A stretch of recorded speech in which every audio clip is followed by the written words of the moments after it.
Hello दोस्तों, कैसे हो आप सभी। उम्मीद है आप सब अच्छे होंगे, मस्त होंगे। तो दोस्तों 2019 सेट 1 जो हम कर रहे हैं उसके हमने 3 क्वेश्चन कर लिए हैं कंप्लीट। अब क्वेश्चन नंबर 4 देखते हैं। क्वेश्चन नंबर जो 4 है इसमें भी सभी खंड करने हैं आपको। सभी क्वेश्चन 2-2 नंबर के हैं ये। ठीक है, चलिए इसे स्टार्ट करते हैं। तो इसमें जो है आपके 4 क्वेश्चन हैं। ठीक, चारों को करना है। पहला क्वेश्चन देखते हैं कै। जो कै है आपका क्या है, सिद्ध कीजिए 2 + √3 एक अपरिमेय संख्या है। इसे हमें सिद्ध करके दिखाना है कि ये एक अपरिमेय संख्या है। तो चलिए, तो सबसे पहले हम इसे उल्टा मान के चलते हैं। माना 2 + √3 एक परिमेय संख्या है। हम इसे परिमेय संख्या मानेंगे, परिमेय संख्या है। अगर ये परिमेय संख्या नहीं आई, हम इसे सोल्व करेंगे तो इसका मतलब यह है जब परिमेय नहीं होने की तो अपरिमेय होगी। ठीक है, तो हम इसे हमने मान लिया परिमेय संख्या है। तो परिमेय संख्या है तब हम इसे P/Q के रूप में लिख सकते हैं। परिमेय संख्याएं P/Q के रूप में होती हैं, लिख देंगे। जहाँ पर आपके जो है P और वह Q हैं आपके, ये तो पूर्णांक होते हैं। ठीक है, और जो Q है वो नीचे वाली संख्या वो 0 नहीं होती है। ठीक है, ये दोनों पूर्णांक होते हैं और Q 0 नहीं होता है। अब इसके बाद अब हम यहाँ से √3 की वैल्यू फाइंड करेंगे। तो P/Q 2 इधर आ जाएगा तो माइनस का हो जाएगा। ये समीकरण नंबर 1 आ जाएगा। ठीक है, ये समीकरण नंबर 1 लिख दी हमने, ये आ गई। अब हम इससे क्या क्या कह सकते हैं, इससे हम बता सकते हैं कि P/Q कैसी संख्या है हमारी, पूर्णांक है। तो पहले से हमें पता है, लिख सकते हैं चूँकि P/Q पूर्णांक है। तो पूर्णांक है तो पूर्णांक में कोई भी वैल्यू आप रख सकते हैं, जैसे 0, 1, 2, 3, 4, 5 या माइनस में। ठीक है, और अब हम इसे सोल्व करेंगे तब तो P/Q -2। उसके बाद हम जब इसकी वैल्यू रख के फाइंड करेंगे इसकी वैल्यू, तो ये कुछ भी मान रख लेते हैं। पहले एग्जाम्पल के रूप में लिखते हैं। चलो P का मान हम 2 रख लिया, Q का मान हमने कुछ भी रख लेते हैं। नहीं, Q का मान हमने 1 रख लिया। 0 नहीं रख सकते बस, क्योंकि 0 को मना किया गया है पहली। ठीक है, अब हमने इसमें रखा तो क्या है, 2/1 - 2, ये तो 0 ही जाएगा। तो 0 क्या है, 0 एक परिमेय संख्या है। हाँ है, P0 को हम 0/1 लिख सकते हैं। P/Q के रूप में लिख सकते हैं, हाँ लिख सकते हैं। तो ये कैसी संख्या बन जाएगी, परिमेय। कुछ और रख कर देख सकते हैं आप, कुछ और वैल्यू पुट करके देख सकते हैं। P का मान मान लो हमने रख दिया 1, Q का मान रख दिया हमने मान लो -2, रख लो माइनस में भी रख लो। P का मान हमने रख दिया 1, इसका रख दिया -2 और -2। ठीक है, इसे सोल्व करेंगे अब हम उसी में वैल्यू में रख रहे हैं, इस वाली में इसमें रख रहे हैं। ठीक है, तो इसका जब मान निकालें, माइनस का 1/2 माइनस का 2 एलसीएम लोगे आप, तो यह जाएगा -1 माइनस का 4 हो जाएगा। 2 दूनी 4, इसके नीचे कुछ माइनस के 5/2। तो माइनस के 5/2 क्या एक परिमेय संख्या है? हाँ है, एक परिमेय संख्या है। इसे P/Q के रूप में लिख सकते हैं। -5 एक पूर्णांक है, 2 एक पूर्णांक है, तो परिमेय संख्या बन गई है। ठीक है, तो अब हम कह सकते हैं क्योंकि P/Q आपका एक पूर्णांक है, तो इसलिए ये इसका मान जो होगा एक परिमेय संख्या ही आएगी। ठीक है, मैंने समझा दिया कैसा आएगी। अब हम इसे लिख सकते हैं, क्योंकि P/Q पूर्णांक है इसलिए P/Q -2 एक परिमेय संख्या होगी। अगर ये परिमेय संख्या होगी तो समीकरण 1 से हम कह सकते हैं, समीकरण 1 से कि ये √3 के बराबर है, तो इसका मतलब √3 भी एक परिमेय संख्या होगी। इसलिए यह एक परिमेय संख्या होगी। तब समीकरण 1 से √3 भी एक परिमेय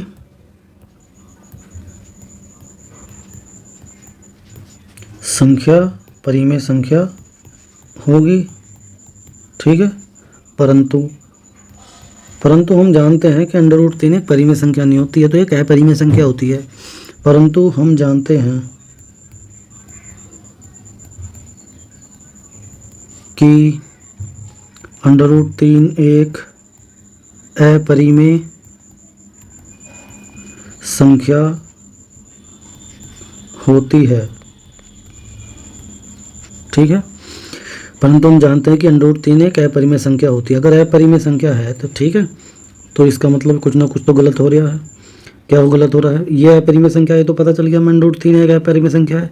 यदि यहाँ पे अपरिमेय संख्या में है, अगर कुछ जोड़ दोगे परिमेय संख्या, तब भी वो अपरिमेय संख्या रहेगी। अगर √3 एक अपरिमेय संख्या है, तब 2 + √3 भी एक अपरिमेय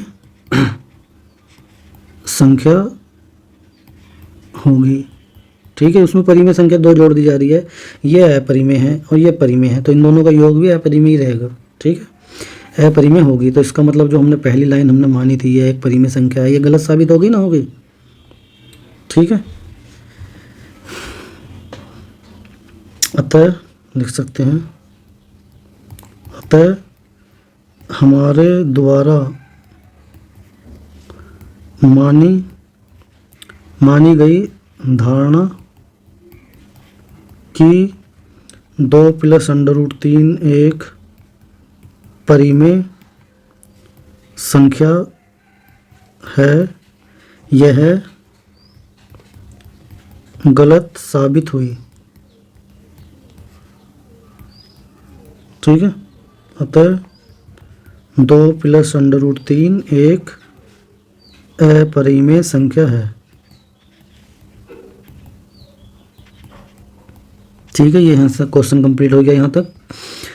ठीक है, सबसे पहले एक बार फिर से समझा देता हूँ, वैसे इतना टाइम है नहीं, तो देखो सबसे पहले हमने इसे माना यह एक परिमेय संख्या है, इसके बाद हमने जो है इसे परिमेय संख्या के रूप में लिख दिया, p/q के बराबर लिखा, जहाँ पर p q आपके पूर्णांक होते हैं, q 0 नहीं होता है।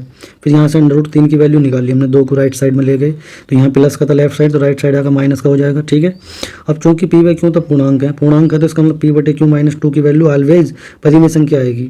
परिमेय आएगी तो इसका मतलब समीकरण 1 से इसके बराबर है, तो हम कह सकते थे कि √3 भी एक परिमेय संख्या होनी चाहिए या होगी, परंतु हम जानते हैं कि √3 तो एक अपरिमेय संख्या है और 2 + √3 भी एक अपरिमेय संख्या ही होगी, क्योंकि √3 अपरिमेय है, उसमें परिमेय जोड़ दी जा रही है, तब भी अपरिमेय ही रहेगी। तो हम कह सकते हैं कि अतः हमारे द्वारा मानी गई धारणा या कल्पना कि 2 + √3 एक परिमेय संख्या है, यह गलत साबित हो गई। गलत होगी तो इसका मतलब यह अपरिमेय संख्या है। ठीक है, तो क्वेश्चन नंबर पहला कंप्लीट हो गया। क्वेश्चन नंबर 2 देखते हैं हम। ठीक है, क्वेश्चन नंबर 2 आपका ये रखा है, इसमें ख आपका देख रहे हैं। अब हम सिद्ध कीजिए कि बेलन का आयतन का दुगना उसके वक्रपृष्ठ और आधार की त्रिज्या के गुणनफल के बराबर होता है। ठीक है, करते हैं, चलिए इसे भी। बेलन का एक बेलन है, उसका बेलन का आयतन, अगर मैं इसकी त्रिज्या भी बना देता हूँ यहाँ से, यहाँ ये बेलन की ऊंचाई होती है, ये बेलन की त्रिज्या होती है। ठीक है, तो लिखेंगे बेलन का आयतन, पहले हम क्या क्या जानते हैं इसमें, बेलन का आयतन v से लिख देता हूँ, क्या होता है πr²h। ठीक है, और बेलन का वक्रपृष्ठ यानी CSA कर्व सरफेस एरिया, यह होता है 2πRh, फॉर्मूला है ये। और बेलन की त्रिज्या तो हमें पता ही, हमने क्या मानी है, त्रिज्या इसकी हमने मानी है r। ठीक है, तो हमें सिद्ध क्या करना है, सिद्ध करना है बेलन का जो आयतन है, आयतन का दुगना, ठीक है, उसके वक्रपृष्ठ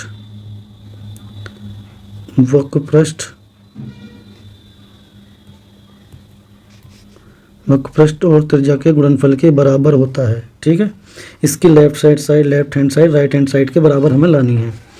तो इसकी जो लेफ्ट हैंड साइड है, या तो इसमें रख दो, मान दोनों यहीं रख दो, चलो, तो 2 गुणा बेलन का आयतन क्या है πr²h, चाहे लेफ्ट हैंड साइड और राइट हैंड साइड से कर देना। ठीक है, बेलन का वक्रपृष्ठ 2πRh गुणा r, तो ये हो जाएगा 2πr²h, ये भी 2πr²h, दोनों बराबर आ गए। यहीं लिख सकते हो LHS बराबर RHS। ठीक है, लेफ्ट हैंड साइड और राइट हैंड साइड बराबर आ गई, तो यहीं पे ये प्रूव्ड हो गया। ठीक है, बस इसमें इतना ही करना था और नहीं है कुछ भी। तो क्वेश्चन नंबर अब अगला देखते हैं। क्वेश्चन नंबर अगला आपका ये है।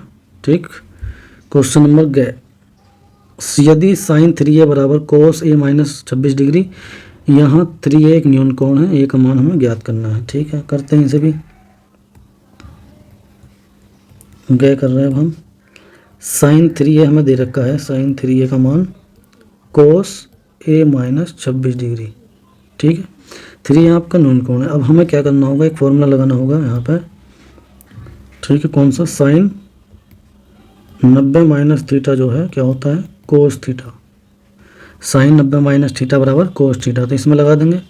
तो तो लिखेंगे साइन 90 माइनस, नहीं ये नहीं, दूसरा वाला लगेगा इसमें। एक तो फॉर्मूला ये होता है और एक होता है ये, कोस 90 माइनस थीटा बराबर क्या होता है, साइन थीटा। एक दूसरे के उल्टे होते हैं, ऐसे 90 में से घटाओगे तो चेंज हो जाते हैं, साइन कोस में, कोस साइन में, ठीक है। साइन तो चेंज हो जाता है कोस में और कोस हो जाएगा साइन में, एक दूसरे में चेंज हो जाते हैं 90 माइनस में, 90 प्लस में भी चेंज हो जाते हैं, ठीक है। अब हमें देखो साइन को बदलना है, इसे बदलना है, तो हम इसकी जगह लिख सकते हैं कोस 90 माइनस 3 है, थीटा की जगह क्या है यहाँ पे 3 है, तो कोस 90 माइनस 3 है बराबर, तो क्या आ जाएगा साइन 3 है, ठीक है। इसका मतलब सही है, इसे हम ऐसे ही लिख देते हैं, ठीक। अब दोनों तरफ से कोस जो लिखा हुआ है इसे हटा दो, तो इधर से बचेगा 90 माइनस 3 है, इधर से बचेगा a माइनस 26। अब a वाले एक तरफ कर दो और जो डिग्री है वो दूसरी तरफ कर दो, तो 90 26 इधर आएगा तो प्लस का हो जाएगा, माइनस का इधर, a 3 इधर ले जाएंगे राइट साइड में तो ये प्लस का हो जाएगा, ठीक है। तो ये 6 हो गया और ये कितना हो गया 11, 116 हो गया क्या, 9 तो 11 सही है 116, और ये हो गया 4a, यानी 4a का मान आपके पास 116 डिग्री। अब a का मान हमें निकालना है, तो 116 बटे 4, 4 से डिवाइड कर दो, 4 तिया नहीं, 4 तिया नहीं जाएगा, 4 दूनी 8,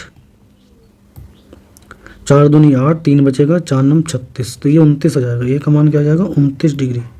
हमें a का ही मान निकालना था इसमें, तो ये इसका आंसर आ जाएगा, इसमें हमें a का ही मान निकालना था, a का मान कितना आ गया 29 डिग्री, ठीक है। हम देखते हैं क्वेश्चन नंबर अगला, तो नेक्स्ट क्वेश्चन आपका यही वाला है, देखते हैं अब हम।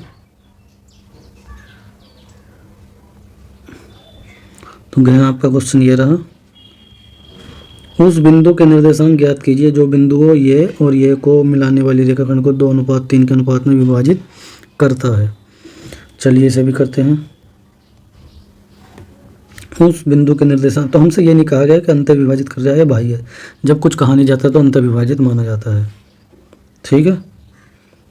तो इसे मैं ऐसे ही समझा देता हूँ। मान लो कोई एक पॉइंट आपका ये रहा -17 और एक ये रहा 4, -3, इसे अंतर विभाजित करने वाले बिंदु के निर्देशांक, ये मान लो कोई पॉइंट ए है, ये बी है और ये ओ है, ठीक है, ये आपका ओ है मान लो, ठीक है। तो ये 2:3 के अनुपात में विभाजित करता है, तो ये हमारा हो जाएगा m1, ये हो जाएगा m2, और ये हमारे x1 y1, ये x2 y2, और बिंदु के निर्देशांक xy हो गए, ठीक है। ये हमें निकालने हैं, ठीक है। जब तो अंतर विभाजित करने वाले बिंदु के निर्देशांक, इसका जो फॉर्मूला है वो लगेगा यहाँ पर, ठीक है। तो कैसे लिखेंगे हम अंतर विभाजित करने वाले बिंदु के निर्देशांक,